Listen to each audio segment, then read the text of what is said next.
Honeymoon sale காலை 9 மணியிலிருந்து இரவு 12 மணி வரை ஜூலை 29 ஒரு நாள் மட்டும். நல்ல படிப்பு இருக்கு, பிசினஸ் தொடங்க துடிப்பு இருக்கு, ஆனா ஐடியா இல்லையா? ஏற்கனவே இருக்கிற பிசினஸ் எக்ஸ்பேண்ட் பண்ண விருப்பமா? சுற்றுச்சூழல் பாதுகாப்பில் பங்கேற்கணுமா? ஆகஸ்ட் 8, 9, 10 நடைபெறும் கோவில் Ratnam hall, Pollachi main road, Eachanari, Coimbatore. 9787711111 என்ற எண்ணை அணுகவும். Holidays-nale அது நம்ம GT Holidays தான். GT Holidays, South India's #1 travel brand. You know you are special when you're with GT Holidays. Sir, இந்த டெல்லியில் நடக்கக்கூடிய கரப்பாம்பூச்சி ஜனதா கட்சியினுடைய போராட்டம் பெரிய கலவரமாகவே மாறி இருக்கிறது. அது இந்தியா முழுக்க மெல்ல மெல்ல ஒரு சில மாநிலங்களில் பரவ ஆரம்பித்திருக்கு. நம்முடைய அலுவலகத்துக்கு பக்கத்திலே கம்யூனிஸ்ட் அலுவலகத்தில் பாலன் இல்லத்தில் பெரிய கூட்டம் கரப்பாம்பூச்சி ஜனதா கட்சியை உருவாயிருச்சு தமிழ்நாட்டில். ஆமா, இவங்கெல்லாம் யார்? இந்த கரப்பாம்பூச்சி ஜனதா கட்சின்னு உருவானவங்க ஸ்டூடெண்ட்ஸ், அது மட்டும் தெரியுது. மற்றவர்கள் யாரா இருக்கக்கூடும் உங்க பார்வை? அதாவது சாதாரணமாக ஒரு ஆரம்பிக்கப்பட்ட இயக்கம் தான். மே 15, 2026 சூரியகாந்த் சீஃப் ஜஸ்டிஸ் அவர் ஒரு ஜட்ஜ்மெண்ட், ஒரு கேஸ் ஹியரிங்கில் பேசும்போது ஒரு எக்ஸாம்பிளுக்கு இந்த அன்எம்ப்ளாய்டு யூத்ஸை தப்பா இல்லை, அவர் அந்த காக்ரோச்சஸ் அப்படி கூட கம்பேர் பண்ணிடுறாரு. அங்கேருந்து தான் ஆரம்பிக்குது. அதுக்கப்புறம் அந்த அபிஜித் திப்கே ஆமாம், அந்த பையன் ரிப்ளை கொடுக்குறாரு. அப்புறம் அங்கேருந்து ஒட்டுமொத்த காக்ரோச் ஒன்றானா என்ன தெரியுமான்னு அங்கேருந்து சும்மா சாதாரணமாக ஆரம்பிக்குது. ஒரு 5 நாளில் பார்த்தீங்கன்னா மில்லியன் கணக்கில் அவருக்கே வச்சுக்கிட்ட பேர் காக்ரோச் ஒட்டுமொத்த பேர் சேர்ந்துடுறாங்க. சரி, என்ன பர்பஸ் செய்கிறாங்கன்னா எஜுகேஷன் சிஸ்டத்தில் இருக்க பிரச்சனைகளை என்ன சொல்கிறது, அதில் ஒரு ரிவல்யூஷன், ஒரு மாற்றத்தை கொண்டு வரணுங்கிறக்காக. இப்போ ரைட் நோ போயிட்டு இருக்கிற ப்ராப்ளம் பார்த்தீங்கன்னா நீட் எக்ஸாம் தான். நீட் எக்ஸாமில் நடந்த அந்த பிரச்சனைகள், அதாவது நீட் எக்ஸாம் ஆரம்பத்தில் அவங்க வேண்டான்னு சொல்லவே இல்லை. அதில் என்ன பிரச்சனைகள் இருக்கிறது, ஒழுங்காக முறைப்படி நடத்தப்பட வேண்டும்ங்கிறது அவங்களோட எண்ணம். ஏன்னா அதைத்தான் அண்ணாமலை அவர்களும் சொல்லியிருந்தாங்க. 5 தடவை நடந்தது, அதில் 3 தடவை 5க்கு 3 தடவை பேப்பர் லீக் ஆயிருக்கு. அதாவது நீங்கள் ஒரு எக்ஸாம்பிள் ஒரு கிரிக்கெட் மேட்ச் நடந்தாலும் 5 ஒரு டெஸ்ட் சீரிஸ் நடக்குது, 2 கண்ட்ரி கிட்ட 5க்கு 3 போச்சு அப்படின்னா அந்த நம்ம லாஸ் ஆன மாதிரி தான். ஸோ அதே மாதிரி நீங்கள் 5க்கு 3 தடவை நீங்கள் லாஸ் ஆகிருக்குன்னா அப்போ எங்கே தப்பு நடந்திருக்குது? இதே தவறுகள் மறுபடியும் நடந்தால் 20 லட்சம் மாணவர்கள் எழுதுறாங்க. அப்போ 20 லட்சம் மாணவர்களோட வாழ்க்கை பாதிக்கப்படும். அதாவது ஒரு 18 இயர்ஸ் இருக்கிற குழந்தைகளுக்கு பெருசாக ஒரு எப்படி சொல்கிறதுனா ஒரு மெச்சூரிட்டி இருக்காது. எக்ஸாம் கேன்சல் ஆகினா ஒரு டிப்ரெஷன் ஸ்டேஜ், ப்ரெஷர் அதிகமாக இருக்கும். அப்போ மற்ற ஒரு சில பேர் என்ன, ஒரு குறிப்பிட்ட நம்பர் என்ன நினைப்பாங்க அப்படின்னா நமக்கு இன்னொரு ஆப்பர்ச்சுனிட்டி கிடைச்சிருக்காது. 2வது இடத்துல வந்த பையன் கூட அப்படி தான் சொன்னார். இது மாதிரி எனக்கு அதை இன்னொரு ஆப்பர்ச்சுனிட்டியை கருதுறேன் அப்படின்னா அது எந்த மெச்சூரிட்டி எல்லாருக்குமே வராது. பட் அந்த என்ன சொல்கிற அந்த ஒரு ப்ரெஷர்லேருந்து வெளியே வரணும் அப்படின்னா இந்த சிஸ்டம் கரெக்டாக நடக்கணும். அதுக்காக தான் இவங்க ப்ரொடெஸ்ட்டை ஸ்டார்ட் பண்ணுறாங்க. ஆனால் அது இப்போ எதை நோக்கி போய்கிட்டு இருக்குங்கிறது யாருக்குமே தெரியல. ஏன்னா நீங்கள் திமுக உள்ள வந்துருச்சு, காங்கிரஸ் உள்ள வந்துருச்சு.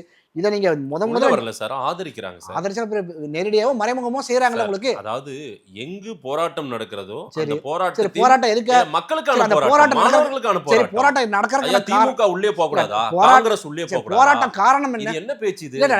நான் சொல்ல வரேன் சார், ஆதரிக்கலாம் சார். ஆதரிக்க தப்பு இல்ல. நீங்க தானங்க ஆரம்பிச்சு வச்சீங்க. யார் ஆரம்பிச்சு வச்சது? காங்கிரஸ் தான் முத நீட்டுங்கிற ஒரு விஷயத்தை நீங்க கொண்டு வரீங்க. நீங்க தான் உயிர். ஒரு நிமிஷம், இல்ல பிரச்சனையின் ஆழத்தை நாங்க பேசல. நீங்க பிரச்சனை என்ன அத பேசுங்க. அதத்தான் சொல்ல வரேன். பேப்பர் 5ல 3 முறை லீக் ஆயிருக்கா? அதத்தான் சொல்ல வரேன். இதே அண்ணாமலை இன்னைக்கு பேசுறாரு. ஏன் இவர் 3 முறை லீக் ஆகும்போது 2 முறை? அதனால தான் சொல்றேன். அதுல அந்த சேஞ்சஸ் இப்பவே நடக்கணும்ங்கறதா எண்ணம். நீங்க இதுவரைக்கும் நடக்கல. உள்ள இருக்கும்போது பேச மாட்டீங்களா? நீங்க அன்னைக்கே பிரச்சனை இருக்குது. அது இதுக்கு அப்புறம் நடக்க கூடாது. அது தவறுதான். நீங்க என்ன சொல்றீங்கன்னா நீங்க அன்னைக்கு நடந்தது, அன்னைக்கு இதுக்கப்புறம் ஒழுங்கா நடக்கும், ஒரு பிரச்சனை வராதுங்கிற ஒரு எண்ணம் இருந்தது. யூத் லீடர், ஆனால் ஒரு பெரிய ஃபாலோவர் வச்சிருக்காரு அண்ணாமலை. அன்னைக்கே 3 முறை லீக் ஆகும்போது பிஜேபில இருந்தாரு. அதான் சொல்ல வரேன். நீங்க 3 தடவை லீக் ஆயிருக்கு, இதுக்கு மேல அந்த பிரச்சனை வரக்கூடாது, இதுக்கு அப்புறம் இந்த பிரச்சனைகள் வராதுன்னு ஒரு எண்ணம் இருக்கும்போது ஆனா மறுபடியும் லீக் ஆகுது. இந்தியா போன்ற இந்த தடவை இந்தியா போன்ற நான் கேள்வி கேட்றேன். இந்தியா போன்ற வல்லரசாகக்கூடிய ஒரு நாடு, நம்ம ஒரு மிகப்பெரிய நாடு, உலக நாடுகளுக்கே முன்னுதாரணமா வளர்ந்துட்டு இருக்கோம் மோடி ஆட்சியில நம்ம பெருமை பீத்திக்கிறோம். கரெக்டா இல்லையா? ஆமா. அப்படி 2047 நம்ம வல்லரசை நோக்கி தான் போய்கிட்டு இருக்கிறோம். விக்சித் பாரத் நோக்கி தான் போய்கிட்டு இருக்கிறோம். அதைத்தான் சொல்ல வர இந்த தவறுகள் நடக்கக்கூடாது. இதுக்கு நீங்க நீட்டுங்கிறத ஒண்ண கொண்டு வந்தது யாரு? அதை பத்தி யாருமே பேச மாட்டேங்கிறீங்க. நீங்க அதுக்கு நீங்க ஆரம்பிச்சது நீங்க தானே. நீங்க நீட்ட ஆரம்பிச்சது கரப்பான் பூச்சி. இல்ல நான் சொல்றது அதோட ஸ்டார்டிங் பாயிண்ட் என்ன? அதோட ஸ்டார்டிங் பாயிண்ட் எங்க இருந்து ஆரம்பிக்குது? தமிழ்நாட்டுக்கு வரீங்க. நான் என்ன சொல்றேன், 2010ல நீங்க விதை போட்டது நீங்க தானே. விதை போட்டு ஆரம்பிச்சு வச்சது நீங்க தான். டெல்லியில போறாருல சார் அவங்க. அதத்தான் சொல்ல வரேன். இப்ப நீங்க உள்ள வரும்போது நீட்டை வேணாம் தானே சொல்றீங்க. பேன் நீட் தானே கொண்டு வரீங்க. நீங்க அதை நீங்க ஃபார்முலேட் பண்ணுங்க. நீட்ல பிரச்சனைகள் இருக்கிறத சரி பண்ணுங்க நீங்க சொல்ல வரல. நீங்க இப்ப என்ன சொல்ல வரீங்க? நீங்க இந்த காங்கிரஸா இருக்கட்டும், திமுக இருக்கட்டும், நீட் தமிழ்நாட்டுக்கு வேண்டாம். ஆமா, அதைத்தான் சொல்ல வரோம். அது அவங்க நிலைப்பாடு. நிலைப்பாடு. அவங்க பிரச்சனை, அவங்க பேசிட்டு இருக்காங்க. நீங்க நீட்டை நீங்க வந்து மாற்றி அமைக்கலாம், மாற்றி அமைக்கலாம். கேள்வி இல்ல சார், ஒரு வாதமா கொண்டு போலாம், சரியா கொண்டு போலாம். சரி சரி. காக்ரோச் ஜனதா பார்ட்டியோடைய கேள்வி என்ன? தர்மேந்திர பிரதான் பதவி விலகணும்.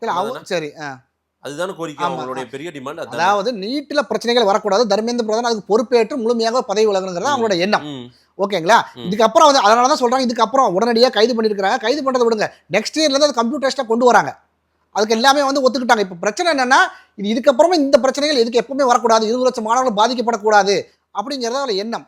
வராது. ஒரு முறை ஒரு தவறு நடக்கலாம், 2 முறை தவறு நடக்கலாம், 3வது முறையும் தவறு. அதனாலதான் அக்கௌண்டபிலிட்டி, அதனாலதான் அக்கௌண்டபிலிட்டி எடுத்துச்சா, அதான் சொல்ல வர. அந்த அக்கௌண்டபிலிட்டி எடுத்துக்கணுங்கிறதா வந்து சொல்ல வர. அதனாலதான் எடுக்கல. அதனாலதான் அண்ணாமலை அவர்கள் சொல்றாங்க 3 தடவை வந்து லீக் ஆனதுனால இது ஒரு கேள்விக்குறியா இருக்குது, மாணவர்களுக்கு அதிகமான பிரஷர் இருக்குது, இதுக்கு அப்புறமா இந்த மாதிரி தவறுகள் நடக்கக்கூடாது அப்படிங்கிறதா அவங்க சொல்ல வரோம். இந்த தவறுகள் நடக்கக்கூடாதுங்கிற போது ஒரு கூட்டம் வந்து நீங்க நீட்டையே பேன் பண்ணுங்கன்னு சொல்றதும், இதை நீங்க உச்சநீதிமன்றம் உறுதி பண்றது வந்து யாரால இது பண்ண முடியாதுங்கிற முதல் நம்ம அதை தெளிவா புரிஞ்சுக்கணும். இதை வந்து ஸ்டேட் கவர்மெண்டோ சென்ட்ரல் கவர்மெண்டோ வந்து உடனடியா எதுவுமே செய்ய முடியும். ஏன்னா வந்து உறுதிப்படுத்தப்பட்டது. நீங்க நீட்ல வந்து நீங்க தமிழ்நாட்டுக்கு மட்டும் விலக்கு வேணுங்கிறது நீங்க முதல்ல சட்டப்படி கொண்டு வந்திருந்தா பரவாயில்ல. அதை நம்ம கொண்டு வர முடியல, ட்ரை பண்ணாங்க, கொண்டு வர முடியல. நீங்க ஜெயலலிதா அவர்கள் வந்து 69% வந்து இடஒதுக்கீடு கொண்டு வந்தாங்கன்னா அட்டவணையில் அதை கொண்டு போய் சேர்த்ததுனால தான் இன்னைக்கு அது பாதுகாப்பா இருக்குது. எல்லா ஸ்டேட்டுக்கும் ஒரு மாதிரி, நமக்கு ஒரு வித்தியாசமா இருக்குது 69%.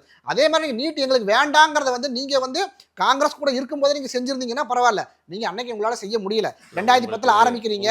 உங்களுக்கு வந்து நான் காங்கிரஸ் திமுக நீங்க ஆரம்பிச்சது நீங்க ஆரம்பிச்சது அவங்க தானே, அதான் சொல்ல வர. அதையே ஏற்றுக்கொள்ள மாட்டேங்கிறீங்க. நான் பிரச்சனையோட அடிப்படை பேசல. சரி, நீங்க சொல்லுங்க. பிரச்சனை இந்த காக்ரோச் ஜனதா பார்ட்டி எங்க தொடங்கி இருக்காங்க, அவங்கள ஏன் லத்தியால அடிக்கிறாங்க, அது சரியா தப்பா? நான் சொல்றேன், மாணவர்களை நீங்க வந்து அடிக்கிறீங்கன்னா தவறு. அதுல மாணவர்கள் மட்டும்தான் இருக்காங்களா தான் கேள்விக்குறி. ஒன்லி மாணவர்கள். அது எப்படி உறுதியா சொல்றீங்க? பெரிய அளவுக்கு இது மாணவர் போராட்டம், வெறும் மாணவர் கிடையாதுங்க. நீங்க வந்து நீங்க அர்பன் நக்சல்ஸோ வெளியில இருந்து பிரச்சனை. என்னங்க இது? என்ன இது வன்மமான பேச்சு? அர்பன் நக்சல்ஸ் இருக்கானா, நக்சல்ஸ் இருக்கானா தூக்கி உள்ள வை. நீங்க அதான் சொல்ல வரீங்க. நீங்க அத்தனை பேர் 22 நாளா அத்தனை பேர் மாணவர்களா சொல்றாங்க. அத்தனை பேர் மாணவர்களா அந்த பிரச்சனையே கிடையாது. அந்த மாணவர்கள் இடையில நீங்க கொடுக்கிற கோஷமா இருக்கட்டும், நீங்க செயல்படுத்துற விதமா இருக்கட்டும், அதுதான் பிரச்சனை. 20 நாளா நடக்குது சார் ஒரு பிரச்சனை. நீங்க வெறும் நீட்டுக்காக போராடிங்கன்னா பிரச்சனை. இப்போ அவங்களோட நோக்கம் எதை நோக்கி போயிட்டு இருக்கா? நீங்க பல கட்சிகளா இருக்கட்டும், பல நீங்க சொல்ற மாதிரி வெறும் மாணவர்கள் மட்டும் தான் பிரச்சனை வந்திருக்காரு. இந்த நக்சல்ஸ், அர்பன் நக்சல்ஸ் இந்த வார்த்தை எல்லாம் பிஜேபி தங்களுடைய அரசியலுக்கு பயன்படுத்துறாங்க. பிஜேபி விட்டுருங்க, நீங்க பிஜேபி விட்டுருங்க. உண்மையாவே போராடுறவங்க ஒன்லி மாணவர்கள் மட்டும் தான். யார் யார் அர்பன் நக்சல்ஸ்? வெறும் மாணவர்கள் கொடுங்க. அத சொல்றேன். நீங்க சொல்லுங்க சார். நான் சொல்றேன். டீப் ஸ்டேக், அதாவது அதிகாரத்துல இல்லாதவங்க அதிகாரத்தை யாரெல்லாம் கைப்பற்ற முயற்சி செய்றாங்களோ அத்தனை பேருமே வந்து இப்போ என்ன பிஜேபியை வந்து அதிகாரத்துல இருந்து வீழ்த்தணும்னு நடக்குது. அதுதாங்க மெயின் என்ன அவங்களோட அஜெண்டாவே அதுதான். அது கிடையாதுங்க. சென்ட்ரல் கவர்மெண்ட் நீங்க கண்டினியூஸா 3 டேர்ம் இருக்காங்க. இதுல ஏதாவது சேஞ்சஸ் கொண்டு வர முடியுமா? அதற்கின் தன்மையே நீங்க கெடுக்குறீங்க சார். போராட்டம் சார், மோடியை வீழ்த்தணும்னு உட்காரல சார். சார் நீங்க நேரடியா எதையுமே செய்ய முடியாது. மாணவர் போராட்டம் சார். மாணவர்கள் போராட்டம் பங்களாதேஷ்லயும் நேபாளத்திலயும் நடந்துச்சு பாருங்க. அங்க என்ன பர்பஸ்க்கு நடந்தது?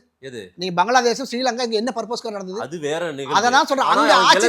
அங்க இளைஞர்கள் ஒட்டு திரண்டது வேற. எல்லா இடங்களிலுமே எல்லா இடங்களிலுமே கோரிக்கை வைக்கிறாங்க, டிமாண்ட் பண்றாங்க. அதான் சொல்றேன். எல்லா இடங்களிலுமே நீங்க ஆட்சி மட்டத்துக்கு கொண்டு வரணும், இளைஞர்களை தூண்டி விட்டு தான் பண்ண முடியும். சோ அந்த யார் தூண்டி விட்டது? நீங்க வந்து இதை யார் தூண்டி விட்டது? இத சொல்ல, இத தூண்டி விட்டது யாரும் இல்ல. இத பிரச்சனை நான் தான் சொல்றேன். நீங்க இவங்க ஸ்டார்ட் பண்றாங்க, ஒரு கூட்டம் உள்ள வருது, அத தவிர்க்கணும் தான் சொல்ல வரேன். சொல்லுங்க சார். நீங்க சொல்றேன் காங்கிரஸா இருக்கலாம், திமுகவா இருக்கலாம், இல்ல நீங்க கம்யூனிஸ்ட் கட்சிகளா இருக்கலாம், இவர்கள் பின்னணியில இருந்து செயல்படுறாங்கறத சொல்ல வரேன். காங்கிரஸ் திமுகவும் உங்களுக்கு அர்பன் நக்சலா? நீங்க அவங்க கூட்டம் உள்ள இருக்கறவங்க. நீங்க ஒரு நிமிஷம் சொல்லுங்க சார். நான் சொல்றேன். நான் என்ன அலோவ் பண்ணுங்க, நான் சொல்றேன். நான் என்ன சொல்றேன்னா, இவங்களோட திட்டம், இவங்களோட எண்ணம் என்ன, இந்த நீட்டை வந்து ஒரு ஒன்று அதை ஃபார்முலேட் பண்ணி கரெக்டாக கொண்டு வாங்கன்னு சொல்லலாம். இல்லைன்னா நீங்கள் நீட்டை வந்து விட்டுறணும், நீங்கள் வந்து நீட் வேண்டாம், ஒரு சில ஸ்டேட்டுக்கு நீங்கள் வேண்டாம்னு சொல்லலாம், ஒட்டுமொத்தம் பேன் பண்ண சொல்லலாம். ஆனால் இந்த போராட்டம் எதை நோக்கி போயிட்டு இருக்குன்னு பார்த்தீங்கன்னா, அதோட ஸ்டாண்டே வந்து வேற நீட்டை தவிர்த்து மற்ற விஷயங்கள் எல்லாம் பேச ஆரம்பிச்சிட்டு எல்லாமே பேசதான் செய்வாங்க. அதுதாங்க தப்பு. போராட்டம் வந்தா எல்லாத்தையும் பத்தி நீங்க இத பத்தி நீங்க என்ன பர்பஸ்க்காக ஆரம்பிச்சீங்க? நீங்க ஆரம்பிச்ச பர்பஸ் நீட் தான். பர்பஸ்க்கு ஒரு ரெமெடி கிடைச்சதா? என்ன ரெமெடி? ரெமெடி தான் கவர்மெண்ட் சொல்லிருக்காங்கல. நான் என்ன இது எப்பவுமே நடக்க கூடாது. நான் என்ன சொல்றேன், இதுக்கு அப்புறம் வந்து எந்த ஒரு மாணவர்களும் பாதிக்கப்படக்கூடாது. ஒரு குறைஞ்சபட்ச ஒரு நேர்மை. மூணு முறையா அந்த துறை சார்ந்த அமைச்சர் அத வந்து தர்மேந்திர பிரதான் உங்களுக்கு என்ன பிரச்சனை? சொல்றேன். அதத்தான் வந்து கட்டாயம் யூஜிசில ஏற்கனவே அந்த அக்கௌண்டபிலிட்டி கவர்மெண்ட் எடுத்துக்கணும், கட்டாயம் எடுத்துக்கணும். சென்ட்ரல் கவர்மெண்ட் அதை எடுத்துக்கணும். அதை அவங்க எடுக்கல. ஓகேங்களா, அதுக்கு அவங்க என்ன சொல்றாங்க, சொல்யூஷன் கொடுக்குறாங்க. அந்த சொல்யூஷன் வந்து விரைவு நீதிமன்றம்னு கொடுத்துருக்காங்க. மோடிஜி என்ன சொல்றாங்கன்னா, இந்த இதை வந்து நம்ம ஏற்றுக்கொள்ள முடியாது, கட்டாயம் விரைவு நீதிமன்றம் கொடுக்குறீங்க. இப்போ நம்ம சைடில் நாங்கள் என்ன சொல்றோம், இப்போ நான் என்ன சொல்ல வரேன்னா, நான் ஒரு ப்ரொஃபஸர் தான், நான் என்ன சொல்ல வரேன்னா, நீங்க லாஸ்ட் 20 இயர்ஸ் பார்க்கணும், நீங்க நடந்த எந்த ஒரு ஊழல் வந்து இன்னும் வந்து கேஸ் நடந்துகிட்டே தான் இருக்கு. விரைவு நீதிமன்றம் நீங்க கொண்டு வந்தாலே உடனடியாக வந்து ஜட்ஜ்மெண்ட் வரணும். நீங்க வந்து தப்பு பண்ணவங்க தண்டனைக்கு உள்ளாக்கப்பட வேண்டும். அப்படி இல்லைன்னா ஒரு எக்ஸாம்பிள் சொல்றேன், 2G கேஸா இருக்கட்டும், மாறானவர்களோட கேஸா இருக்கட்டும், ஒரு எக்ஸாம்பிள் சொல்றேன், இத்தனை கேஸும் பாத்தீங்கன்னா கேஸ் நடந்துகிட்டே தான் இருக்குது. இப்போ இதே மாதிரி நீங்க இதுக்கும் நீங்க கொஸ்டின் பேப்பர் லீக்கா இருக்கட்டும், இதுக்கும் நீங்க கேஸ் நடந்துகிட்டே இருக்கனால ஒரு புண்ணியம் கிடையாது. ஸோ அதனால நீங்க உடனடியாக தண்டிக்கப்படலை அப்படின்னா இது ஏதோ ஒரு ரூபத்தில் தொடர்தான் செய்யும். அது நடக்கக்கூடாது. நீங்க விரைவு நீதிமன்றம் கொண்டு வந்து இன்னும் ஒரு 10 வருஷம் கேஸ் நடத்தினால ஒரு யூஸ் கிடையாது. நீங்க வந்து அந்த பிரச்சனையை சால்வ் பண்ற விரைவு நீதிமன்றம் ஒரு கீவேர்டை கொண்டு வரீங்க, கரெக்ட். அது எத்தனை வருஷம் நடக்கும், அதுக்கு ஒரு டைம் பீரியட் செட் பண்ணணும். ஃபார் எக்ஸாம்பிள் 1 year 2 year இல்லை மேக்ஸிமம் 3 year தான். அதுக்குள்ள அந்த பிரச்சனை கேஸ் முடிக்கணும். நீங்க 2006 உள்ள கேஸ் இன்னும் நடந்துகிட்டு தான் இருக்குது. எனக்கு தெரிஞ்சு எந்த கேஸுக்கும் ஜட்மெண்ட் வந்த மாதிரி இல்லை. அது லோயர் கோர்ட்டு ஹையர் கோர்ட்டு நீங்க அப்பீல் போய் நீங்க ஃபைனல் ஜட்மெண்ட் வரக்குள்ள 30 வருஷம் ஆயிரும். இப்போ இந்த இன்னைக்கு 16 வயசுல இருக்கிற 50 வயசு வந்துருவான். ஸோ அதுக்கு இல்லாம நீங்க விரைவு நீதிமன்றம் சொல்றீங்க, அதுக்கு வந்து அந்த புரோட்டோகால் என்ன? இந்த நீட் தேர்வுன்றது நீங்களே ஒரு ப்ரொஃபசர் சொல்லிட்டீங்க. இந்த நீட் தேர்வு மாணவர்களுக்கு ஒரு சாபமா இருக்கு, ஒரு யமனா இருக்கான். இதனால நிறைய உயிரிழப்பு நடக்குது. அதாவது நீங்க எல்லா ஸ்டேட்டுக்கும் அப்படி கிடையாது. நீங்க எல்லா ஸ்டேட்டும் எழுதுறாங்க, நம்ம தமிழ்நாட்டிலே எழுதல. அதிகமா நடக்குது சார். அதிகமா கிடையாது சார். இப்பவே இந்த லீக் ஆனதுல 21 பேர் செத்து போய். நான் என்ன சொல்றேன்னா, 21 இதே மாதிரி நீங்க சொல்றீங்கன்னா, நான் ராஜஸ்தான்ல கோட்டால பாக்குறீங்கன்னா வந்து வருஷம் ஃபுல்லா வந்து அந்த என்ன சொல்றது, அது ஒரு தொழிற்சாலை மாதிரி நடந்துட்டு இருக்குது. அது வரைக்கும் இன்னை வரைக்கும் நீங்க யாருமே பேசுறதே கிடையாது அதை பத்தி. நீங்க 10th எக்ஸாமா இருக்கட்டும் 12th எக்ஸாமா இருக்கட்டும் பாதிக்கப்படுறாங்க ஒரு சில பேர். அது வந்து நடக்கவே கூடாது. நீங்க சூசைடுங்கிற வந்து எந்த ஒரு ஸ்டூடெண்ட் அதை செய்யவே கூடாது. அது எல்லாருமே நீட் பயம் நிறைய மாணவர்கள் அதான் சொல்ல வரேன். நீங்க எக்ஸாமுக்கே நிறைய பேர் பயப்படுறாங்க. அந்த சூழ்நிலையே வரக்கூடாதுன்னு சொல்ல வரேன். நீங்க ராஜஸ்தான் கோட்டால விட்டோலிங்க. நான் ஒரு நான் சொல்றேன், நீங்க ராஜஸ்தான் கோட்டால ஒரு வருஷத்துக்கு எத்தனை சூசைடுங்கிற மட்டும் கேளுங்க. நீங்க நீட் எக்ஸாம் விட்டுருங்க சார். நான் ராஜஸ்தான், தமிழ்நாடு நீங்க அப்படி சொல்ல வரல. ஏன்னா அதிகமா வந்து இந்த மாதிரி வந்து எக்ஸாமுக்கு ப்ரிப்பேர் பண்றாங்களா இருக்கட்டும், இந்த எக்ஸாம்ல பல எக்ஸாம் ப்ரிப்பேர் பண்றாங்க, ஒரு மிகப்பெரிய பிரஷரை சந்திக்கிறாங்க. சோ எக்ஸாம் ப்ரிப்பேர் பண்ற குழந்தைகள் யாருமே அந்த முடிவு எடுக்க கூடாதுங்கிறதா எண்ணம். சோ நீட் எக்ஸாம் வந்து ஒரு எல்லாருக்கும் ஒரு சமமான ஒரு ஆப்பர்ச்சுனிட்டி கொடுக்கும் அப்படின்னா அதை கண்டினியூ பண்ணலாம்.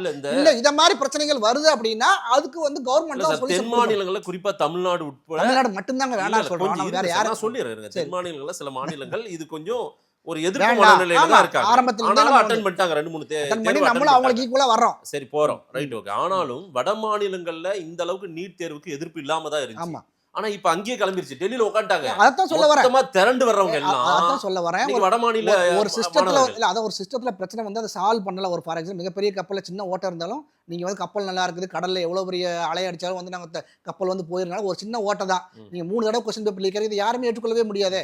அப்ப அந்த லீக்கை நீங்க அடைக்காம நீங்க மறுபடியும் முன்னாடி போறதால கப்பல் முழுக்க ஓட்டையை மட்டும் அடிக்க சொல்ல சார். கப்பல்ல பிரச்சனையே கப்பலே பிரச்சனைன்றோம், நீட்டே பிரச்சனை. நீட்டை நிறுத்துங்க. நீட்டை வந்து நீங்க நிறுத்துங்கன்னா, நீங்க ஒரு பார்ட்டி இன்ட்ரோடியூஸ் பண்றாங்க, அதை கொண்டு வரோம், அதுல பிரச்சனைகள் இருக்குது, அதை வந்து சுப்ரீம் கோர்ட் உறுதி பண்ணுது, கட்டாயம் இது வேணுங்கிறத அவங்க உறுதி பண்றாங்க. ஓகேங்களா? அப்ப சுப்ரீம் கோர்ட் ஜட்ஜ்மென்ட் மீறி நம்மளால வந்து செய்ய முடியாது. ஒரு மாநிலத்துக்கு மட்டும் விலக்கெல்லாம் கொடுத்திருக்காம தான அம்மையார் ஜெயலலிதா காலத்துல. அதான் சொல்ல வரேன். நீங்க அப்படி ஒரு ஜட்ஜ்மென்ட் நீங்க தமிழ்நாட்டுக்கு வாங்கியிருந்தீங்க அப்படின்னா உண்மையாவே பாராட்டலாம். வாங்கியிருந்தா நீங்க அப்ப நீங்க அட்டவணையில நீங்க இன்னை வரைக்கும் 69% நாம அந்த மாதிரி வாங்கி நடைமுறையில நான் சொல்ல வரேன். அது ஒரு டிஃபரன்ஸ் இருக்கு. நீங்க 69% நீங்க அட்டவணையில நீங்க 7வது அட்டவணை நினைக்கிறேன் அதுல கொண்டு வந்ததுனால மட்டும்தான் யாரால எதுவும் செய்ய முடியல. அத மாதிரி ஒரு ப்ரொடெக்ஷன் நீங்க நீட்டுக்கு கொடுக்கலங்கிறதா பிரச்சனை. நீங்க கொடுத்திருந்தால் யாருமே பேச முடியாது. இப்ப எல்லா ஸ்டேட்லயுமே வந்து இடஒதுக்கீடு ஒரு மாதிரி இருக்கு, தமிழ்நாட்டுக்கு ஒரு மாதிரி இருக்கு. ஏன்னா அதை அவங்க ப்ரொடெக்ட் பண்ணாங்க, ஜெயலலிதா அவர்கள் ப்ரொடெக்ட் பண்ணதுனால இந்த பிரச்சனை. அதனாலதான் வீரமணி அவர்களுக்கு ஒரு அவார்டும் கொடுத்தாங்க, ஒரு பேர் கூட அவங்க பட்டம் கொடுத்தாங்க. அத மாதிரி நீங்க செஞ்சிருக்கலாமே அப்படிங்கறதா என்னோட கேள்வி. இந்த கரப்பாம்பூச்சி ஜனதா பிஜேபி பாரதிய ஜனதாவுக்கு பெரிய சிக்கலா இருக்கும் போல தெரியுது. இல்லைங்க, கவர்மெண்ட் வந்து ஃபார் எக்ஸாம்பிள் அரசியல் ரீதியா பார்த்தா ஏன்னா அது ஒரு ஸ்டார்டிங் பாயிண்ட். ஆம் ஆத்மி இப்படி தான் வந்துச்சு. ஒரு அண்ணா ஹசாரே தான் ஆரம்பிக்கிறாரு. அதுல இருந்து வந்து நான் தூய்மையானவன் தான் வந்து கெஜ்ரிவால் வராரு, பல தலைவர்கள் வர்றாங்க. ஆனா அவங்களால வந்து என்ன பர்பஸ்க்காக அந்த கட்சி ஆரம்பிச்சாங்களோ அதனால செயல்படுத்த முடியும். அண்ணா ஹசாரே வருத்தப்பட்டு அதை வந்து வருத்தம் தெரிவிச்சிருக்காரு. இங்க இருந்தும் ஒரு பார்ட்டி அதை போல ஒரு பிரச்சனையை கையில் எடுத்து சோசியல் ப்ராப்ளத்தை கையில் எடுத்து இவங்க அதை பார்ட்டியா கன்வெர்ட் ஆக பண்ண தெரியாது. பட் ஆனா அவங்க ட்ரை பண்றாங்க, டெல்லியில ஒரு மாற்றத்தை கொண்டு வரணும் அவங்க ட்ரை பண்றாங்க. அது எந்த அளவு போகுங்கிறத நம்ம வந்து சொல்ல முடியாது சார். ஒரு ஜென்சி பவர் என்ன, ஒரு மாணவர்கள் பவர் என்னன்றது தமிழ்நாட்டில் இப்ப நம்ம சொல்றோம். யங்ஸ்டர்ஸ் சேர்ந்தாங்க அப்படின்னா ஒரு சேஞ்சஸ் வரும். இங்கே நடந்திருக்கு. அதான் சொல்ல இப்ப நீங்க வந்து பிரைம் மினிஸ்டர் அவர்கள் இறங்கி வர காரணம், நீங்க சொன்ன மாதிரி இறங்கி வர காரணம்னா இது வந்து அடுத்த கட்டத்துக்கு போறதுக்கு முன்னாடி பண்ணி இந்த பிரச்சனைக்கு ஒரு சொல்யூஷன் கொடுக்கணும். நான் என்ன சொல்றேன், நீங்க சொல்யூஷன் வந்து இதுவும் வந்து 10-15 வருஷம் கேஸ் நடக்கும்னா இது ஒரு சொல்யூஷனே கிடையாது. அதை வந்து ஏற்றுக்கொள்ள முடியாது. ஏன்னா நான் மறுபடியும் சொல்ல 2G கேஸா இருக்கட்டும், என்ன எனக்கு தெரிஞ்சு 25 வருஷத்துக்கு மேல கேஸ் நடந்துட்டே, அப்ப அந்த கேஸ்ல நீங்க என்ன ஜட்ஜ்மெண்ட் வரப்போகுது? ஒரு நாள் ஜட்ஜ்மெண்ட் வராது. இன்னைக்கு 2026 இருக்கிற கொஸ்டின் பேப்பர் லீக்குக்கு இதோட ஜட்ஜ்மெண்ட் 46 வருது அப்படி, நீங்க ஃபார் எக்ஸாம்பிள் 46 வருது அப்படின்னா இன்னைக்கு எழுதுன 20 வயசுல இருக்கிறப்ப 40 வயசு 45 வயசு ஆயிரும். அப்ப அந்த ஜட்ஜ்மெண்ட் 4 நாள் இதை மறந்து நம்ம அடுத்த பிரச்சனைக்கு போயிடுவோம். பட் ஆனால் அது ஒரு சொல்யூஷனே இருக்காது. அது அப்படி இல்லாம ஒரு பெர்மனண்டா ஒரு சொல்யூஷன் வேணும். அப்படி இல்லைன்னா நீங்க சொல்ற மாதிரி க்ளோஸ் பண்றனால, ஏன்னா என்ன அந்த ஒரு சொல்யூஷனை கொடுக்க முடியல, நீங்க வந்து நீட்டுக்கு ஒரு சொல்யூஷனை கொடுக்க மறுபடியும் கொஸ்டின் பேப்பர் லீக் ஆகுது. இந்த கொஸ்டின் பேப்பர் லீக் ஆகிறதுக்கு நீங்க பிரச்சனை ஸ்டார்டிங் பாயிண்ட் எங்கன்னு பார்க்கணும். ஒரு பாட்னி டீச்சர், ஒரு கெமிஸ்ட்ரி, 2 பிசிக்ஸ், அவங்க தான் வந்து அந்த பேப்பர் கன்வர்ஷன் பண்ணும்போது அந்த மொழி மாற்றம் செய்யும்போது தான் பிரச்சனை நடக்குது. இப்போ கொஸ்டின் பிரச்சனை எங்க வருதுன்னா இவங்களை எப்படி தேர்ந்தெடுத்தீங்க? நீங்க சரியான ஆளை தேர்ந்தெடுக்கல. நீங்க இவ்வளவு பெரிய பொறுப்பு 20 லட்சம் மாணவர்களோட பொறுப்பை ஒரு 4 பேரை சூஸ் பண்ணி கொடுக்குறீங்கன்னா அங்க சரியான ஆளா இருக்கணும்ல. நீங்க ஒரு பிரைவேட் கம்பெனியில் வேலை பார்க்கறவங்க கூட போலீஸ் வெரிஃபிகேஷன் சர்டிஃபிகேட் வேணும்.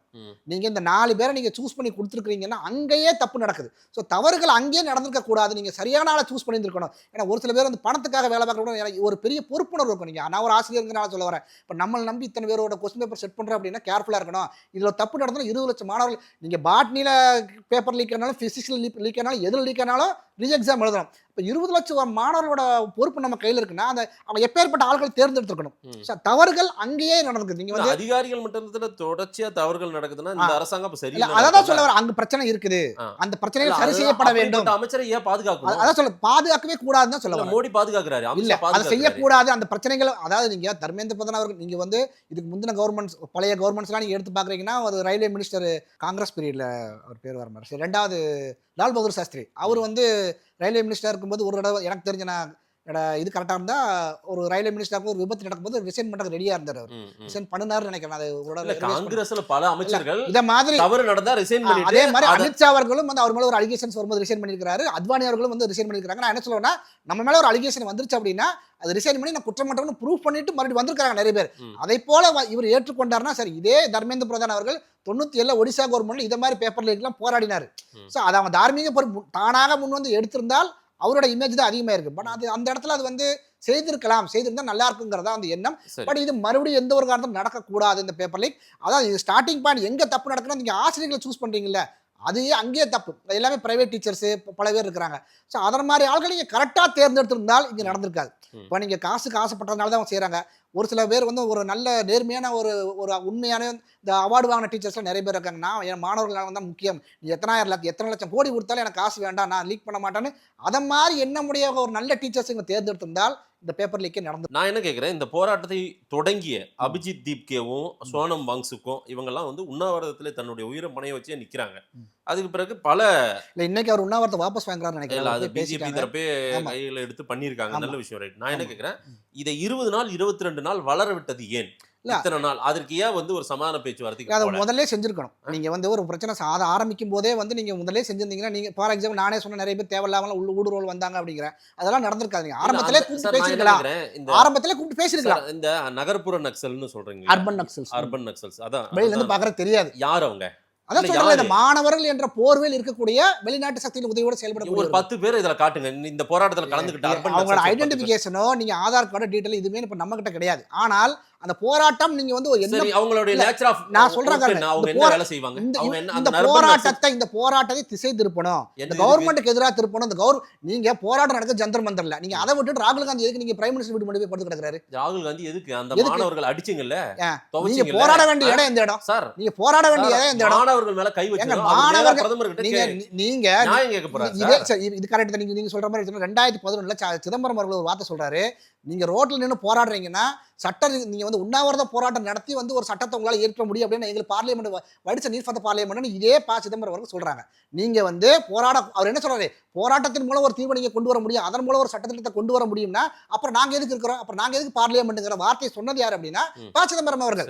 இப்ப நீங்க போராடக்கூடாது அப்படின்னு வேண்டான்னு தான் 3 முறையா உங்களை நீங்க தானே மறுபடியும் போராட வர்றீங்க. மோடி அவர்கள் கொஞ்சம் இன்னைக்கு இறங்கி வந்து இன்னைக்கு பேசுறாரு. கட்டாயம் இதை இல்ல இந்த ஒரு 20 சொல்யூஷன் நாள்ல கொண்டு வந்திருக்காங்க, அது வந்து முறைப்படி செயல்படுத்தப்பட சார், வேண்டும். இதே ராகுல் காந்தி இந்த இஷ்யூ எல்லாம் குளிர்கால கூட்டத்தோட தொடங்கின நாள்ல இருந்து அத்தனை கட்சிகளுமே ஆளாளுக்கு ஒரு டிமாண்டோட பார்லிமெண்ட்டை முடக்குறாங்க. ஆமா ஆமா, ஆமா கோரிக்கை வைக்கிறாங்க. ஆமா. இதே இந்த மாணவர்கள் போராட்டத்தை பத்தி கட்டாயம் பேசுறாங்க. கட்டாயம் அங்கேயே பார்லிமெண்ட்லயே பேசிருக்கலாம். அமித்ஷா பதில் சொல்லிருக்கலாம்ல, மோடி பதில் சொல்லிருக்கலாம்ல, ஏன் சொல்லல? நான் அப்புறம் அவர் வீட்டு முன்னாடி தான் வருவார் போராட. வீட்டு முன்னாடி போராடுறதெல்லாம் வந்து சார், ஏற்றுக்கொள்ள அவர் முடியாது. எதிர்க்கட்சி நீங்க தலைவர் சார். நீங்க எதிர்க்கட்சி தலைவர், நீங்க செயல்பட வேண்டிய இடம்னு ஒன்று இருக்குது. நீங்க போராட்டம் பார்லிமெண்ட்ல கேட்டாங்களா இல்ல, இல்லையா? நான் என்ன சொல்றேன்னா, பார்லிமெண்ட்ல கேட்டாங்க, ஏன் நேரம் கொடுக்கல? பேசுறாங்க, நீங்க சொல்யூஷன் நீங்க எதுக்கு ஓடுறீங்க அப்படின்னா, யார் ஒரு எதுக்கு சொல்றது? எத்தனை இங்க கூட்டத்தொடர் முழுசு அட்டன் பண்ணிக்கிறாங்க சொல்லுங்க பாப்போம். சார், அவங்க அவங்க விவாதிக்கணும். எந்த கூட்டத்தொடருமே அவங்க முழுசு அட்டன் பண்றதே கிடையாது. நீங்க வந்து ஒரு பிரச்சனை கிளப்புறீங்க, உடனே எழுந்து போயிடுறீங்க, அது தவறு. நீங்க கடைசி வரைக்கும் இருங்க. இப்ப நேத்து கூட கிரண் ரிஜிஜு அவர் சொல்றாரு, சார் நாங்க எத்தனை மணி நேரம் விவாதிக்க தயாரா ஏன் வர மோடி மாட்டேங்கிறீங்க? பதில் சொல்லுவாரா? ஏங்க அவர் தான் மோடி பதில் சொல்லுவாரா? மினிஸ்ட்ரியில எல்லாரும் சார், சொல்லுவாருங்க. மோடி எதற்கு சார் ஒழுங்கா பதில் நான் என்ன சொல்லிருக்காரு சொல்றேன்னா, நாட்டுல? மோடிஜி அவர்கள் தான் நேத்து இன்னைக்கு சொல்லியிருக்காங்க, மாணவர்கள் அதான் நலனை விட, இன்னைக்கு இது மாணவர் நான் போராட்டம் சொல்றேன், சீரியஸ் புரியுது. அதான் சொல்றேன், ஏன்னா சில மாநிலங்கள்ல பரவ ஆரம்பிச்சிருச்சு. ஏன்னா மாணவர்கள் நலனை விட மிக முக்கியமான எதுவுமே கிடையாது. கிரண் ரிஜிஜு அவர்கள் என்ன சொல்றாரு, நீங்க வாங்க பேசுங்கன்னு தான் சொல்றாங்க. நீங்க அதை விட்டுட்டு பிரச்சனையை ஸ்டார்ட் பண்ணி விட்டு நீங்க ரோட்டுக்கு போயிருங்க, இல்லைன்னா வந்து வெளிநடப்பு செய்றீங்க, போராட்டம் நடக்கிறத விட்டு மற்ற இடங்களை போராடுறீங்க. சரி, இது அத்தனைக்கு ஸ்டார்டிங் பாயிண்ட் எங்க இருக்குன்னு பார்த்தா அதுவும் நீங்களா தான் இருக்கிறீங்க. சரி, ஏதோ ஒரு விதத்துல நீங்க வந்து, நான் மறுபடியும் சொல்லுவேன், இது ஆரம்பிச்சது நீட்டுங்கிறது உயிர் கொடுத்ததே நீங்க தான். ஆரம்பிச்சது நீங்களா தான் இருக்கிறீங்க. நீங்க உங்க கவர்மெண்ட்ல நீங்க போராடுனா அதை என்ன சொல்றீங்க, நீங்க வந்து பார்லிமெண்ட் இதுக்கு இருக்குன்னு கேக்குறீங்க. ஆனா இப்ப நீங்க அதான் செஞ்சுட்டு இருக்கீங்க. என்ன பர்பஸ்க்காக ஒரு போராட்டம் நடக்குன்னா அதை திசை திருப்பாம அது நோக்கம் நிறைவேறதுக்கு நீங்க வந்து சப்போர்ட் பண்ணீங்கன்னா அதை ஏற்றுக்கொள்ளலாம். ஆனா அதை நீங்க திசை திருப்புற மாதிரி செய்யக்கூடாதுங்கிறதா ஜென்சிகள் இன்னைக்கு வீதிக்கு வந்துட்டாங்க சார். தமிழ்நாட்டுல இன்னைக்கு பாருங்க, ஆமா, எல்லா இடங்கள்லயுமே போராடுறாங்க. ஆனா அதையும் கூட்டிட்டாங்க. வந்து இந்த ஜனநாயக அரசு வந்து அலோவ் பண்ணல நிறைய இடங்கள்ல. சரி, அது செய்யக்கூடாது இல்ல அப்படின்னா ரைட். போராடணும் இல்ல. நீங்க என்ன சொல்றீங்க, டெல்லியில நடக்கிற ஜந்தர் மந்தர்ல நடக்கிற போராட்டத்துக்கு நீங்க ஒத்துக்கிறீங்க, ஆனா நீங்க சென்னையில நடக்கிற போராட்டத்தை நீங்க சாலை மறியல் பண்ணக்கூடாது, அதை பண்ணக்கூடாது. ஒரு இடத்துல வந்து எங்க போராடணுமோ அங்க போராடணும் அமைச்சர் அதான் சொல்ல ராஜ்மோகன் வரீங்க. நீங்க அதான் சொல்ல நீங்க இப்ப நீங்க சொன்னீங்களா ஒரு வார்த்தை, எங்க போராடணுமோ அங்க போராடணும். அதான் சொல்ல, ஜந்தர் மந்தர்ல போராடுங்க. சார். பிரைம் மினிஸ்டர் முன்னாடி போராடுங்க கேட்டாங்களா இல்லையா சார்? பேரணி வரன்னு கேட்டாங்க, கேட்டுதான் போறாங்க. ஏங்க நீங்க அவங்கள ஏன் நீங்க நீங்க நீங்க கல்லால செயல்படுத்தின அடிக்கிறீங்க, போலீஸார வச்சு நீங்க தாக்குறீங்க? நான் மறுபடியும் சொல்றேன், நீங்க செயல்படுத்தின விதம், நீங்க போராடுறது கரெக்ட் தான். இங்க ராஜ்மோகன் அவர் என்ன சொல்றாரு, எப்ப எதுக்கு எந்த இடத்துல போராடணுமோ அந்த இடத்துல போராடணும். அதைத்தான் அங்கேயும் சென்ட்ரல் கவர்மெண்ட் சொல்றாங்க. எப்ப நீ ஜந்தர் மந்தர்ல உனக்கு இடம் கொடுத்துருக்கான், நீ அங்க போய் போராடு. இங்க இவர் ராஜ்மோகன் சொல்றது கரெக்ட் அப்படின்னா, இப்ப நீங்க சென்ட்ரல் கவர்மெண்ட்ல சொல்றது கரெக்ட் தான், நம்ம ஏத்துக்கொண்டு தான் ஆகணும். ஆளுங்கட்சியை எதிர்த்து எதிர்க்கட்சிகள் எல்லாமே கேள்வி கேட்கணும், தவறுகள் நடந்தா சுட்டி காட்டணும், அதே போல அதற்காக போராடுபவர்களை ஆதரிக்கணும். இது வழக்கம் தான், உலக வழக்கம் தான். அதுல எதுவும் தவறு கிடையாது. அதெல்லாம் அதன் அடிப்படையில தான் திமுக, கம்யூனிஸ்ட், காங்கிரஸ் எல்லாம் அங்க போறாங்க ஸ்பாட்டுக்கு. சரி, ஆனால் அது போவே கூடாது. அவங்க போனதும் அது திசை மாறுதுன்னா என்ன அர்த்தம்? என்னோட பாயிண்ட்ல நான் என்ன சொல்றேன்னா, நீங்க தாங்க அதை நீட்டுங்கிறத ஒன்று கொண்டு அப்படி ஒரு விஷயம் யாருக்குமே தெரியும். இதுக்கு முன்னாடி எய்ம்ஸ் எக்ஸாம் எழுதுனாங்க, எய்ம்ஸ் என்ட்ரன்ஸ் எக்ஸாம் நடத்தினாங்க. அன்னைக்கு நீட் தேவையா இருந்தது. அன்னைக்கு நீட் நீங்க தானே கொண்டு வரீங்க. நான் என்ன சொல்றேன்னா, அன்னைக்கு நீங்க தான் கொண்டு வரீங்க. கொண்டு வரும்போது அதோட சீரியஸ்னஸ் தெரியாது. நீ எனக்கோ உங்களுக்கோ சாதாரண மனிதர்களுக்கு இது வந்து வாட் வி வில் பி இந்த நெக்ஸ்ட் 10 இயரோ 5 இயரோ தெரியாது சொல்லலாம். நீங்க ஒரு அரசியல்வாதி ஒரு திட்டத்தை கொண்டு வரோம், இது அடுத்த 5 வருஷத்துல எப்படி மாறும், மன்மோகன் சிங் அவர்களுக்கு தெரியாதா? நீங்க உங்களோட இதுல எத்தனை எக்ஸ்பீரியன்ஸ் இருக்கா அவங்களுக்கு தெரியாதா? இதை கொண்டு வந்தா இந்த பாதிப்புகள் எல்லாம் வரும். நான் என்ன சொல்றேன், அதெல்லாம் விட்டுருங்க. நான் மறுபடியும் சொல்ல, ஜெயலலிதா அவர்கள் செஞ்ச மாதிரி நீங்க ஏன் தமிழ்நாடு செஞ்சு கொடுக்கல? நீங்க அன்னைக்கு எவ்வளவு பவர்ல இருந்தீங்க, நீங்க ஸ்டேட்லயும் சென்ட்ரலையும் நீங்க என்ன சொல்ல, கருணாநிதி அவர்கள் ஆட்சி அவரை சப்போர்ட் கொடுக்கலன்னா ஒண்ணுமே நடக்காது. அவ்வளவு பவர்ல இருந்தவங்க காங்கிரஸோட அலைன்ஸ் இருக்கும்போது காங்கிரஸ் வந்திருந்தால் நிச்சயம் உதயநிதி அதான் சொன்னாரு. அது வந்து எப்பனா நீங்க வந்து 2024 வந்து சொல்றீங்க. 2024 நீங்க 14 வரைக்கும் என்ன பண்ணிட்டு இருந்தீங்க? 2009 இருந்து 14 வரைக்கும் இருந்தீங்கல்ல, அப்பவே அவர்கள் இங்க தொலைநோக்கு பார்வையில இது மாதிரிலாம் வரும்னு நினைச்சு தமிழ்நாட்டுக்கு வந்து இந்த ப்ரொடக்ஷன் வாங்கி அவர்கள் ஜெயலலிதா அவர்கள் செய்த மாதிரி இடஒதுக்கீடு செய்த மாதிரி தனித்துவமா ஒன்று செய்திருந்தால் இன்னைக்கு வந்து உங்களை வந்து பாராட்டுவாங்கல்ல. ஜெயலலிதா அவர்களை வந்து வீரமணியா பாராட்டுறாரு, ரெண்டு பேருக்கும் ஆகாது. பட் இருந்தாலும் அவங்களுக்கு ஒரு பட்டம் கொடுக்குறாங்கன்னா இது யாருமே செய்ய முடியாத செஞ்சுட்டாங்க. அதை நீங்க செய்திருக்கலாம். அதை செய்யாம விட்டுட்டு எங்கிட்ட ரகசியம் இருக்குன்னு சொல்லி 24 வந்தா நாங்க செய்வோம். இப்போ அதை காலம் கடந்தது, கண்கட்ட பின் சூரிய நமஸ்காரம். இப்போ அதை பண்றதுனால வந்து ஒரு யூஸ் கிடையாது அவங்களுக்கு. ஒரு நாட்டுல ஸ்டூடெண்ட்ஸ் பவர்ன்றது ரொம்ப பெருசு. கட்டாயம் அது அப்படியே என்ன மாற்றம் வேணா நடக்கும், அப்படியே பரவ ஆரம்பிச்சிடும் காட்டுத்தீ போல. இது அந்த லெவலுக்கு போயிடுச்சா? அந்த மாதிரி அந்த லெவலுக்கு போகிறதுக்கு முன்னாடி இவங்க இறங்கி வந்துட்டாங்க. நீங்க சொன்ன மாதிரி 22 நாள் போராட்டம் நடந்தது. இன்னொரு 10 நாள் விட்டோம்னா அது இன்னும் கொஞ்சம் ஸ்ப்ரெட் ஆயிரும். அதோட சீரியஸ்னஸ் அவங்க புரிஞ்சுக்கிட்டாங்க. சீரியஸ்னஸ் புரிஞ்சுக்கிட்டு தான் உடனடியாக ஒரு தீர்வுக்கா என்ன பொறுத்தவரை டெம்பரவரி தான். நீங்க வந்து அந்த பேச்சுவார்த்தை தள்ளி தான். ஆமா, நீங்க இப்ப சற்று முன் பிரைம் மினிஸ்டர் வந்து ஒரு வார்த்தை அந்த விரைவு நீதிமன்றம் கொண்டு வருவேன்னு சொன்னதுனால கொஞ்சம் தணிஞ்சிருக்குது. பட் அந்த விரைவு நீதிமன்றம் எப்படி செயல்படும் அப்படிங்கறத அடுத்த கொஸ்டின். என்னோட நீங்க அந்த விரைவு நீதிமன்றத்துக்கு ஒரு உயிர்காலம் 3 வருஷம் தான். நான் சும்மா ஒரு பேச்சுக்காக சொல்றேன். அப்படிலாம் நீங்க செட் பண்ணாம இதுவும் அத மாதிரி தான் நடக்கும் அப்படின்னா இந்த ஒரு வாக்குறுதியும் ஒரு பொய்யான வாக்குறுதியா தான் போகும். பட் ஆனா அந்த சீரியஸை புரிஞ்சு அவங்க வந்திருக்கிறாங்க. அதை நீங்க எப்படி செயல்படுத்த போறீங்க? ஏற்கனவே நீங்க இந்த நீட் எக்ஸாம் நடத்துற மாதிரியே இந்த விரைவு நீதிமன்றம் நடந்ததுன்னு வைங்கல, மறுபடியும் இது ஒரு கேள்விக்குறி தான். அப்படி நடக்கக்கூடாது. ஏன் விஷமிகள் இருந்தா அதை கண்டறிய வேண்டிய பொறுப்பு கட்டாயம் உளவுத்துறையோடது. அது வந்து உளவுத்துறையோட. இப்ப நீங்க இத்தனை பேர் உள்ள வந்துட்டாங்க, உளவுத்துறை வந்து அதனாலதான் சொல்றேன் அவங்க இறங்கி வர்றாங்க. நீங்க சொன்னீங்களே ஒரு வார்த்தை 22 நாள் கழிச்சு ஏன் இறங்கி வராங்கன்னு. அதான் சார், மாணவர் போராட்டத்துல விஷமிகள் உள்ள வந்துட்டால் இது வேற மாதிரி போயிடக்கூடாது, அதோட சீரியஸ்னஸ் புரிஞ்சுக்கிட்டு தான் வர்றாங்க. வேற என்ன கோஷம் போட்டாங்க சார்? வேற என்ன நீங்க ஆன்டி நேஷனல் நான் பார்த்த வரைக்கும் நம்ம பார்க்கறது, நீங்க ஒரு பேப்பர்ல வரதோ இந்த ஃபேஸ்புக்ல வரதோ இந்த போராட்டம் நடக்கிற வீடியோஸ் நம்ம பார்க்குறோம். ஆன்டி நேஷனல் ஒரு இடத்துல பல இடங்கள்ல பேசுறாங்க. இந்த ஒரு பொண்ணு போய் ஒரு ட்ரெயினை மறிக்கிறதா இருக்கட்டும்.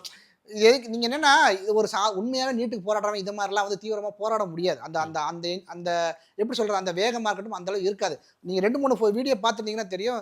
ஒரு ஸ்டூடெண்ட்டுன்னு நினைக்கிறேன், ஸ்டூடெண்ட் தைரியமாக வந்து ஒரு லாரியை மறிக்கிறதா இருக்கட்டும், லாரியோ ட்ரெயினையோ பஸ்ஸையோ மறிக்கிறதா. இது என்னன்னா வேற மாதிரி தெரியுது. நீங்கள் வந்து சாதாரண ஸ்டூடெண்ட்ஸ் இது செய்யக்கூடிய காரியங்கள் செய்ய முடியாது இதை. ஸோ அதனால தான் சொல்ல வரோம், அந்த வேற ஒருத்தர் வேற, அதாவது மாணவர்கள் அல்லாதவர்கள் உள்ள வந்துட்டாங்கிற ஒரு ரிப்போர்ட் வரும்போது தான் அடுத்த ஸ்டேஜுக்கு வர்றாங்க. உண்மையான மாணவர்கள் தொட்டு இருந்தால் கட்டாயம் வந்து தண்டிக்கப்பட வேண்டியது அது யாராக இருந்தாலும். இறுதியாக ஒரு கேள்வி. அமெரிக்காவில் உட்காந்துக்கிட்டு அபிஜித் தீபேன்னு ஒருத்தர் வந்து இந்த மாதிரி ஒரு வெறும் சோசியல் மீடியாவில் கொண்டு வந்தது இது மாதிரி ஒரு பெரிய மூமெண்டா மாறிடுச்சு. ஆமா, ஏர்போர்ட் வந்து இறங்குறாரு, இவ்வளவு கூட்டம் கூடுன்னு அவர் எதிர்பார்க்கவே இல்லை, ஆனா நடந்துருச்சு. அதுக்கு பிறகு எல்லாருமே அவங்க மன்சூக்கில இருந்து எல்லாம் உண்ணாவிரதம் அப்படியே. அதாவது பாதிக்கப்பட்டவர்கள் எல்லாரும் ஒன்று சேர்ந்துட்டாங்க, அவ்வளவுதான். அதாவது நீங்க இப்ப நான் எக்ஸாம் எழுதுறேன், நீங்க எக்ஸாம் எழுதுறீங்கன்னா எனக்கு இப்படி ஆயிடுச்சு, அதான் சொல்ல எனக்கு இதை யார்கிட்ட போய் சொல்றதுன்னு தெரியல. நீங்க ஜென்ரலா ஒரு கம்ப்ளைண்ட் எழுதி ஒரு ஸ்டேஷன்ல நீங்க எங்க கொண்டு போய் கொடுத்தாலும் ஒன்றும் நடக்காதுங்கிறது எல்லாருக்குமே தெரியும். எப்பேற்பட்ட விஷயமா இருந்தாலும் நான் தப்பே பண்ணலனாலும் சரி, அது சப்போஸ் அவங்க ஆக்ஷன் எடுக்கிறதுனால எப்போ நடக்கணும், அது ஆமாம் வேகத்தில் 10 வருஷம் 15 வருஷம் கழிச்சு சொல்யூஷன் கிடைக்கும். இது நான் பாதிக்கப்பட்டு ரோட்டில் நிற்கிறேன், என்ன மாதிரி 4 பேர் நிற்கிறான், 4 பேர் ஒன்று சேர்றான், அவ்வளோதான். ஸோ இவன் பாதிக்கப்பட்டவங்க அத்தனை பேருக்கு அவங்கள ஹேண்டில் என்ன, ஏன்னா ஃபார் எக்ஸாம்பிள் இந்த தடவை எக்ஸாம் கொஸ்டின் பேப்பர் லீக் ஆனவங்க ஒரு தடவை 2 தடவை எழுதுனவங்களா இருக்க மாட்டாங்க. 2 to 3 டைம்ஸ் கண்டினியூஸாக ப்ரிப்பேர் பண்ணாங்களா. அப்போ 3 தடவை ஃபார் எக்ஸாம்பிள் எனக்கு தெரிஞ்ச ஒருத்தவங்க வந்து 3 வருஷம் கண்டினியூஸாக எழுதிருக்காங்க. 3 வருஷத்தில் 2 தடவை வந்து கொஸ்டின் பேப்பர் லீக் ஆனால் அவன் மனசு எப்படி இருக்கும்? ஸோ அப்போ இதை மாதிரி மாணவர்கள் வந்து இது யார்கிட்ட போய் பேரண்ட்ஸ் கிட்ட என்ன சொல்லணும், அப்பா என்ன சொல்லுவாங்க, சரிப்பா இன்னொரு ட்ரை பண்ணு, அம்மா என்ன சொல்லுவாங்க, ஒரு எமோஷனலாக சப்போர்ட் தான் கொடுக்க முடியும், ஒரு மோரல் சப்போர்ட் தான் கொடுக்க முடியும். பட் அந்த வழியை தாங்கிறது யாரு? அந்த ஸ்டூடெண்ட். ஒரு கட்டத்துக்கு மேலே அவனால் ஹேண்டில் பண்ண முடியல, அதில் வந்து ஒரு 4 பேர் முன்னாடி வந்துடுறாங்க, சரி அவனை பார்த்து முன்னாடி வர்றான். ஸோ அது நல்ல நோக்கத்துக்காக இருந்தால் பிரச்சனை கிடையாது. அந்த போராட்டம் சரியான பாதையை நோக்கி அவங்களோட அந்த சக்ஸஸ் கொடுக்கணும் அப்படின்னா அது பிரச்சனை கிடையாது. வழி மாறி போய் எங்கேயும் மாட்டிக்கிடக்கூடாதுங்கிறதா. கடந்த காலங்களில் நீட் எல்லாம் படிக்காமலே டாக்டர் ஆகி இன்னைக்கு நல்ல மருத்துவர்களா, பெயர் பெற்ற மருத்துவர்களா இருக்காங்க. ஆனால் இன்றைக்கு நீட் காலத்தின் தேவையா இருக்குதா என்ன? இது எழுதினாதான் டாக்டர்னு. நீங்கள் தமிழ்நாடு ஒரு சின்ன எக்ஸாம்பிள், தமிழ்நாடு கவர்மெண்ட்ல வந்து டிரைவர் SCTC டிரைவருக்கு வந்து நீங்கள் எக்ஸாம் வச்சு தான் நீங்கள் எடுக்கிறீங்க, ஓகேங்களா? அந்த SCTC டிரைவருக்கு வந்து வண்டி ஓட்ட தெரியுமாலாம் நீங்க கேக்குறது இல்ல. அந்த எக்ஸாம் பேப்பர் நீங்க எடுத்து பாக்குறீங்களா?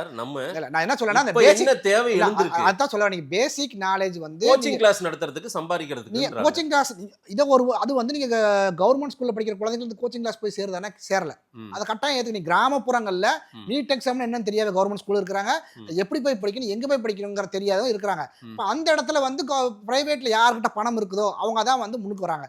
அதே மாதிரி நீங்க வந்து மார்க்கை மட்டும் அடிப்படையாக வச்சு எடுக்கிறீங்க அப்படின்னா நாமக்கல் சகதியில் ஒரு குறிப்பிட்ட என் நம்பர் ஆஃப் ஸ்கூல்ஸ் இருக்குது, மனப்பாடம் பண்ணி வச்சு பாஸ் பண்ணி வந்துடுறாங்க. இப்போ அங்கேயும் பிரச்சனை இருக்குது. ஸோ இதில் வந்து பிரச்சனைகள் எந்த வழியில் போனாலும் இருக்குது.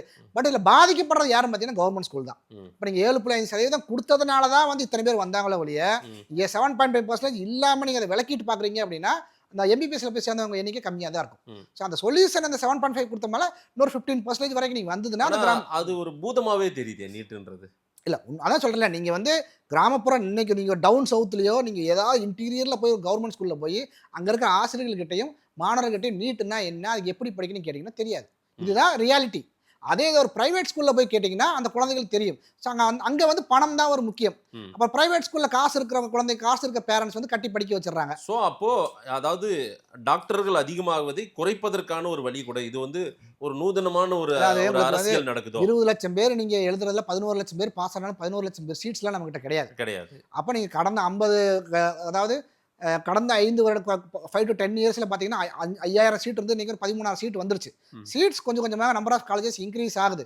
இது வந்து கிராமப்புற மாணவர்கள் கவர்மெண்ட் ஸ்கூல்ல இருக்கிறவங்க குழந்தைகள் பாதிக்கப்படுறாங்களா, இன்னும் அந்த பாதிப்பு இருக்க தான் செய்யுது. அது அரசு பள்ளி மாணவன் ஒருத்தன் டாக்டர் ஆயிடக்கூடாதுன்ற எண்ணம் தானே? இல்லை அதான் சொல்கிறேன், அது வந்து கஷ்டம். அதை வந்து நீங்கள் நிவர்த்தி செய்யறதுக்கு நீங்கள் நீட்டுக்கு கோச்சிங் கொடுக்குறீங்களா? இல்லை. எத்தனை ஸ்கூல்ல இருக்குது? கிடையாது. ஸோ அதெல்லாம் நீங்கள் வந்து அந்த மாதிரி கோச்சிங் அவங்களோட டிமாண்ட் தான். இப்போ அனிதா போன்ற பாப்பாலாம் இறந்தது காரணம் நீட்டு ஒரு பார்த்து ஒரு பயம் ஃபியர் வந்ததுனால தான். இல்லை, அதை போக்க வேண்டிய கடமை கவர்மெண்ட்டுக்கு இருக்குது. நீங்க தானே அந்த திட்டத்தை கொண்டு வரீங்க. அதனால அந்த இதே வேண்டாங்க, நீட்டே வேண்டாம், 12ஆம் வகுப்பு மதிப்பெண்ணும் அடுத்து நீங்க அடுத்த மருத்துவ கல்வி அதைத்தான் சொல்ல வரேன். நீங்க அது வந்து நீங்க கொண்டு தமிழ்நாட்டுக்கு போங்க. அடாப்ட் பண்ணிக்கிட்டீங்க அப்படின்னா நீங்க சட்டப்படி அதுக்கு நீங்க ஒரு இதை கொடுத்துருந்தீங்கன்னா இந்த பிரச்சனை வந்திருக்காது. நீங்க கொடுக்கலங்கிறதுனால, ஒரு யூனிஃபார்மிட்டி இல்லைங்கிறதுனால அது சுப்ரீம் கோர்ட்டுக்கு போகும்போது அவங்க ஒரு ஜட்ஜ்மெண்ட் கொடுக்குறாங்க. நீங்க அதை தாண்டி நீங்க தமிழ்நாட்டுக்கு வாங்கி கொண்டு வந்தீங்கன்னா எல்லாருக்கும் சந்தோஷம் தான். இல்லையா நீங்க சென்ட்ரல் கவர்மெண்ட் ஏஜென்சி நீங்க நடத்துனீங்க, ஸ்டேட் கவர்மெண்ட் நடத்தணும் அப்படின்னா நான் சொல்றது டவுன் சவுத்தில் இருக்கிற ஒரு கவர்மெண்ட் ஸ்கூலை எடுத்து அங்கே போய் நீட்டுனா என்னன்னு கேளுங்க. இன்னைக்கும் குழந்தைகளுக்கு தெரியாது. அதை நீங்கள் சொல்லி கொடுத்து, ஏன்னா எல்லாருக்குமே திறமை இருக்குது, அந்த குழந்தைகளை நீங்கள் சொல்லி கொடுத்தா நீட் எக்ஸாமில் பாஸ் பண்ணணும்னா பாஸ் பண்ணும். ஆனால் அதற்கான ஏற்பாடுகள் நீங்கள் செஞ்சுருக்கிறீங்களான்னா செய்யலை. ஏன்னா நான் என் கண் கூட பார்க்குறேன், என்னோட கிராமங்களில் இருக்க ஸ்கூலில் அந்த குழந்தைகளுக்கு நீட் எக்ஸாம்னா என்னன்னு கேட்டால் பெரிய அளவில் தெரியாது. ஆனால் அதே பக்கத்தில் இருக்கிற ஒரு ப்ரைவேட் ஸ்கூலில் கேட்டால் தெரியும். இந்த டிஃபரன்ஸ் இருக்கக்கூடாது அப்படிங்கிறத நான் சொல்ல வரேன். இந்த ஆப்பர்ச்சுனிட்டி அந்த கவர்மெண்ட் ஸ்கூல் குழந்தைகளுக்கு கிடைச்சா அவங்களும் ஈக்குவல் டேலண்ட் இருக்குது. ஆனால் அது கிடைச்சுதா அப்படின்னா கிடைக்கல. அதை நான் கட்டாயம் நான் சொல்லுவேன். ஏன்னா நான் கண்ணால் நான் பார்த்துருக்குறேன். பட் அந்த வாய்ப்புகளை ஏற்படுத்தி கொடுத்து, ட்ரைனிங்கை கொடுத்து 2 பேரையும் நீங்கள் வந்து போட்டியில் இறக்கி விட்டீங்கன்னா அதுக்கப்புறம் அதை ஏற்றுக்கொள்ளலாம். ரைட். நீட் போராட்டத்தில் தொடங்கி இருக்கிறது ஒரு புது கட்சி, கரப்பாம்பூச்சி ஜனதா கட்சி. பார்ப்போம் அதனுடைய பயணம் என்ன போகுதுன்னு. நிறைய விஷயங்கள் நம்ம பேசியிருக்கிறோம், மக்கள்கிட்ட கொடுப்போம். நேரில் வந்து நேரம் கொடுத்து பேசினதுக்கு நன்றி. தேங்க்யூ.